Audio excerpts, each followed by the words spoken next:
Greetings and welcome to this edition of Positronic. I'm Barry P. Cook.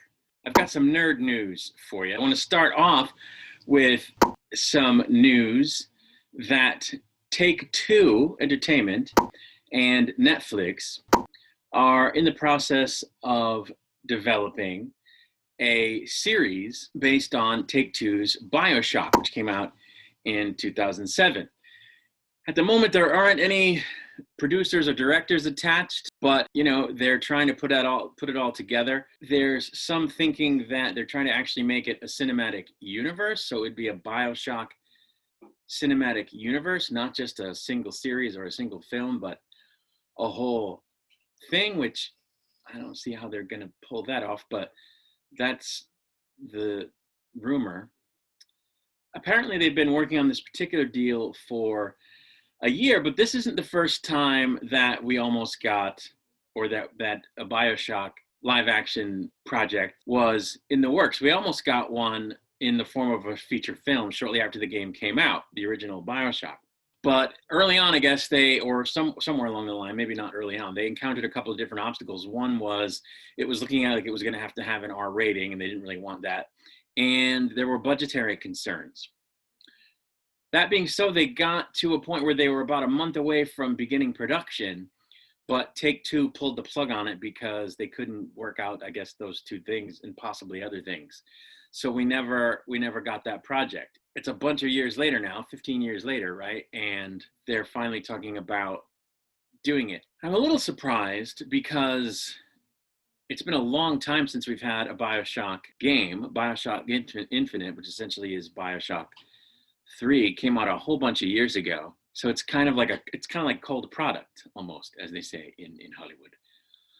But the original game, certainly, and even the other two games in the franchise have continued to be seen as some of the best games ever made. So I guess there's still interest on behalf of Hollywood because of that.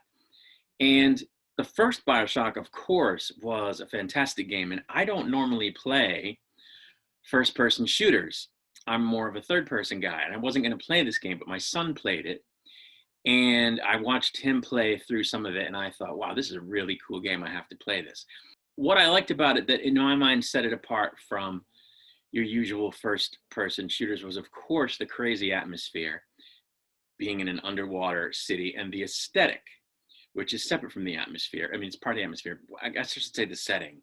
The setting being an underwater city, and the aesthetic was, like an Art Deco neon, kind of thing, which there hadn't been a lot of games with that aesthetic.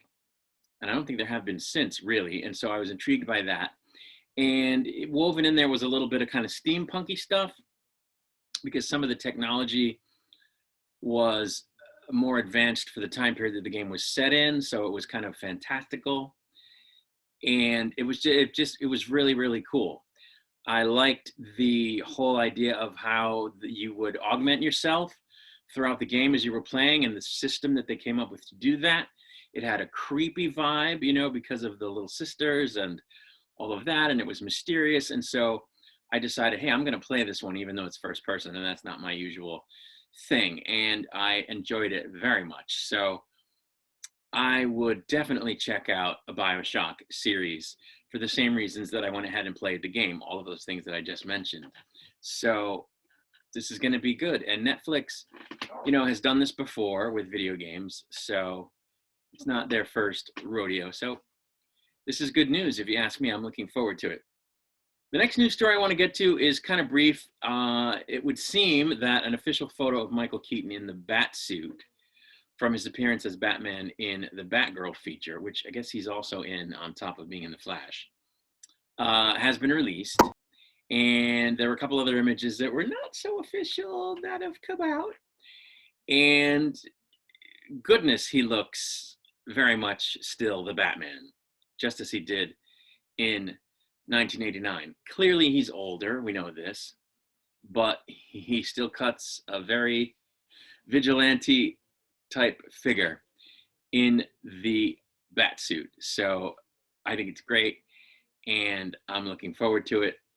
And I'm also looking forward to him playing Batman in The Flash. The next thing I want to tell you about is a new show that's going to come to Amazon Prime Video. It's going to be called The Boys Diabolical. It's animated, and a trailer has just been released, and it looks insane, which, you know, certainly won't surprise anyone who's seen The Boys.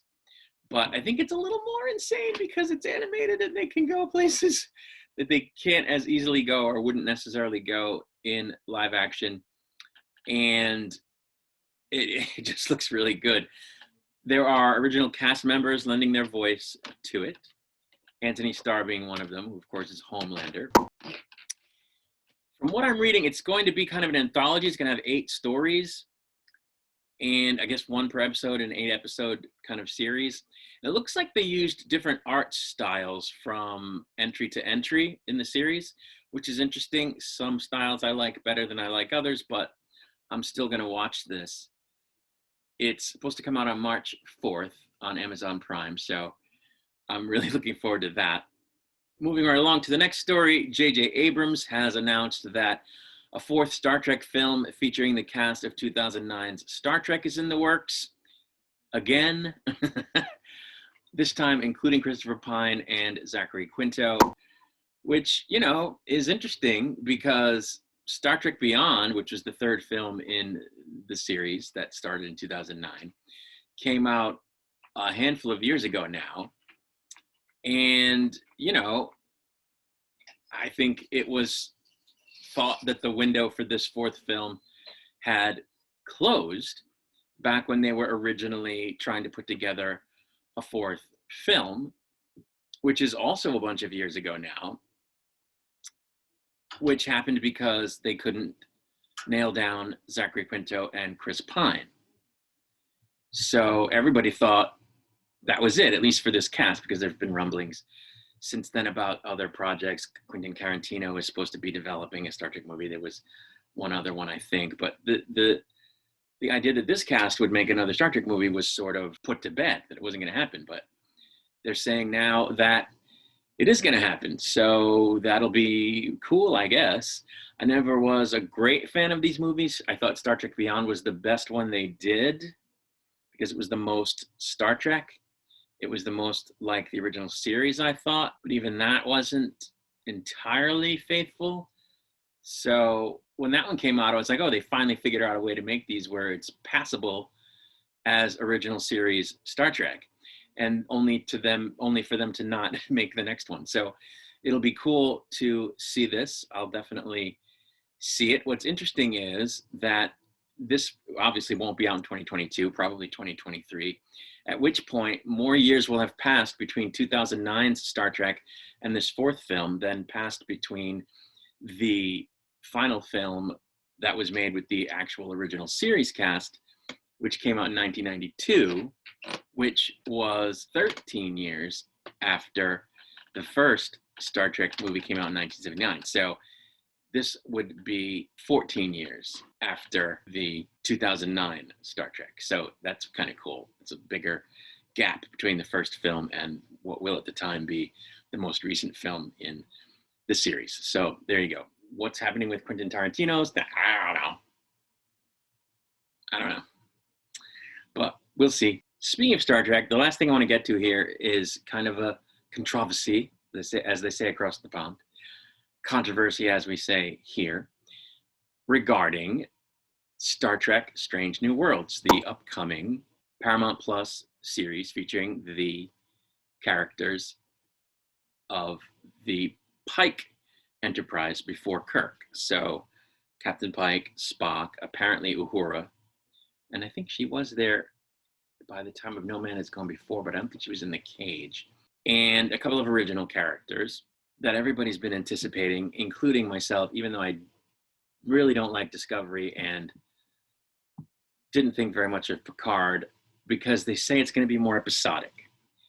And I really liked Anson Mount's portrayal of Captain Pike. I have misgivings about the concept because, you know, even though we don't know anything about the adventures of the Enterprise, when Pike was captain, except for what happened during the events of the Cage, which technically means that they have a lot of room to tell stories about that era without changing canon as it relates to Pike, as it relates to Spock, as it relates to Uhura, and as it relates to the Enterprise.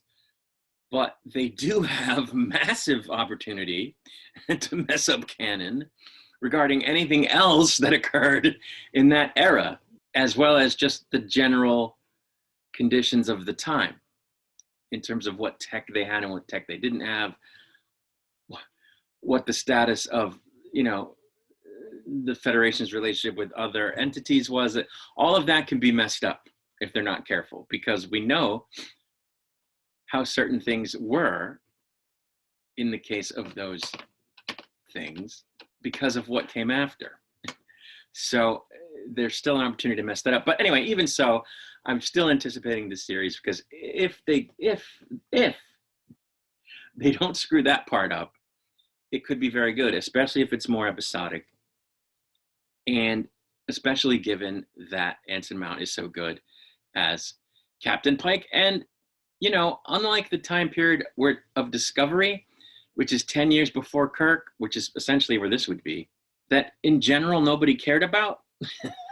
I think people do have an interest in what happened on the Enterprise during that period, since we know it existed and we know who the captain was and we know Spock was there. So I'm interested to see this. It's a part of Trek lore that I think could be very cool to have explored. I'm just leery because of their track record with continuity and, other stuff that they've gotten wrong with Discovery and Picard. But there's a chance it could be good, because they're going to go more episodic, as I've now said 3 times, versus serialized. So I'm looking forward to it. Anyway, apparently the other day there was an investor call. They call it an investor call that, these big media companies have now. Well, all companies have them, but the media companies have been having them sort of less secretly than in the past. And they often let the public in on these things where they didn't before. It's a way for them to show off what's coming up to investors, to get them to invest, and sometimes to shore them up about what they've already invested in. And it's a way to hype up, fan bases and the public about what's coming, what's in the offing.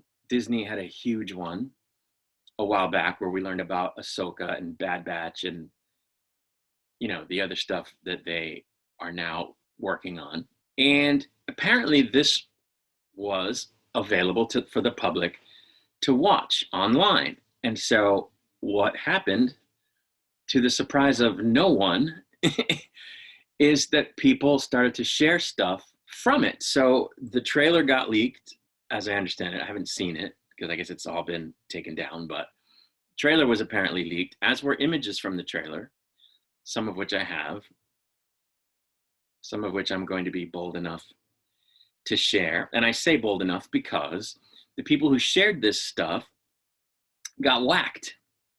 In particular, Trek Central on Twitter had their account suspended because they shared either the trailer or some of the images or both or what have you.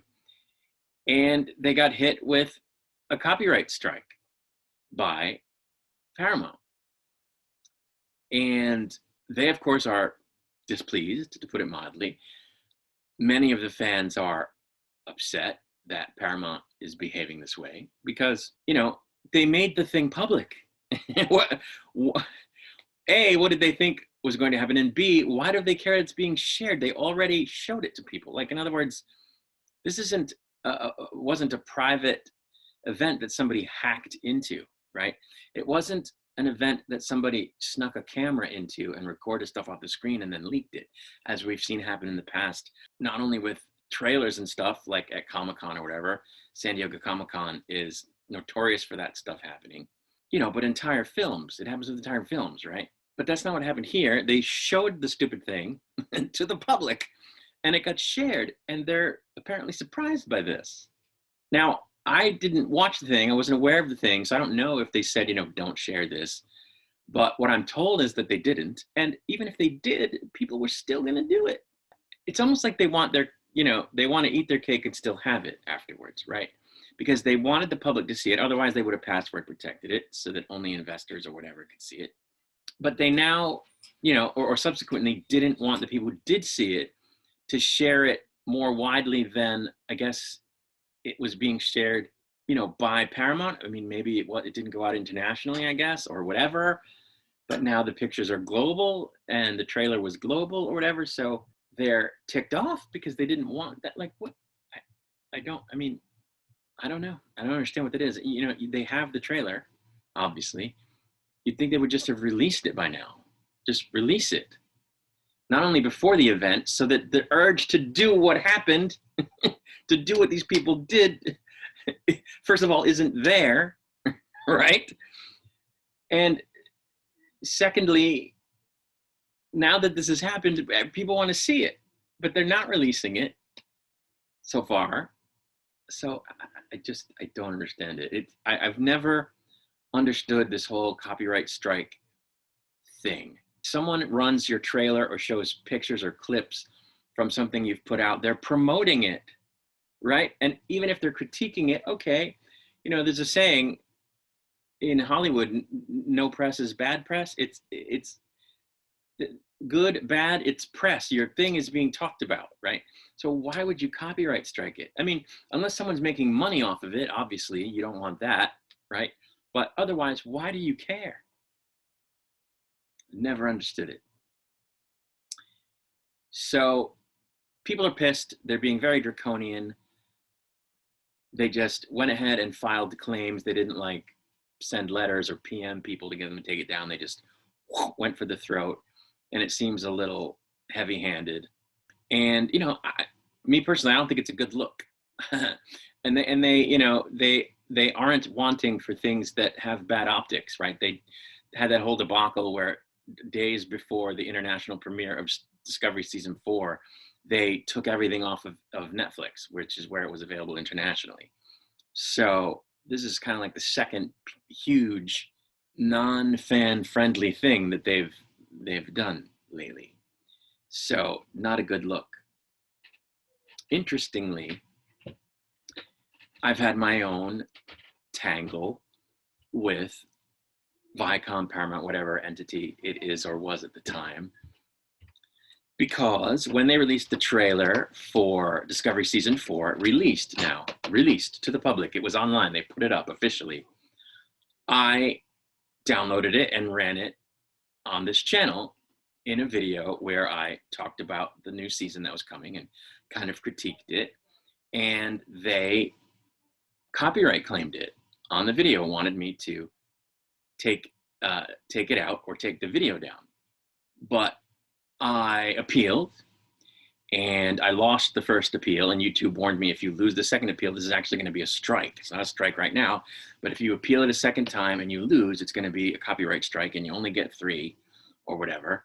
And I was like, no, to hell with them. I'm right. It's fair use. If you take something like a trailer or even a film or a novel or a TV show or whatever, I think there might be limits on how much of it, but a trailer is only 4 minutes, right? 2 minutes, whatever it is. And you publicly share it, whether you publish it in print or you talk about it, or you run it on radio, if it's music, for example, or you run it on TV or whatever, on a YouTube video. There are certain parameters under which it's perfectly legal to do that, even though you don't own the copyright. One of them is critique, which is what I was doing. So I won't bore you with the legalities of it, but I made a legal argument to YouTube and or Paramount that my use of their material was protected under the fair use doctrine of copyright law. And part of that was that it didn't take any revenue away from them because the thing was available for free anyway. And the result was that they backed off. They retracted their copyright claim and allowed the video to stay up with the trailer in it. So I'll be interested to see how this all turns out, because, they made it available to the public, and many someones shared it. And was any of it fair use? I don't know. But it would be interesting to see whether or not fair use could be used to defend the sharing of this footage or these images from an event that was public but temporary, with a multi-purpose purpose, versus a strict trailer being up online, which of course has one purpose, and that's to promote the show. Whereas this had other purposes in addition to that, I think. So, yeah. So hopefully Trek Central will be back. They're a very good Twitter account. They often break news about Star Trek and stuff. So anyway, that's that story. And that's all I've got for you right now. So I'm going to get out of here. I'll be back with another video soon. Until then, my friends, I wish you peace and long life.